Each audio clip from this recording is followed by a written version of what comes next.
সবাই সুখের প্রত্যাশী। সুখে থাকা, শান্তিতে থাকা, ভালো থাকার ব্যাপারটা এটা মানুষের একটা সার্বজনীন লক্ষ্য বা উদ্দেশ্য। এক্ষেত্রে ধনী গরিব, রাজা প্রজা, ছোট বড়, নারী পুরুষ সবাই সমান।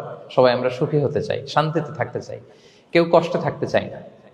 যদিও আমাদের অনেক শিল্পীরা গান গান, আমি কষ্ট পেতে ভালোবাসি, তাই তোমার কাছে ছুটে আসি, বলে না? বলে না? গানে বলে, কিন্তু সেও জীবনে কষ্ট পেতে চায় না। কেউই কষ্ট পেতে চায় না।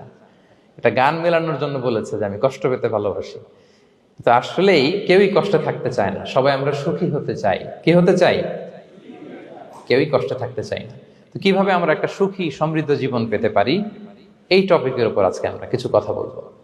কোরআন আমাদেরকে কি গাইডলাইন দিয়েছে, ইসলাম আমাদেরকে কি জানিয়েছে, কিভাবে চললে আমরা এই পৃথিবীতে সুখে থাকতে পারি এবং জান্নাতেও আনন্দে থাকতে পারি, এটা জানার দরকার আছে না নাই?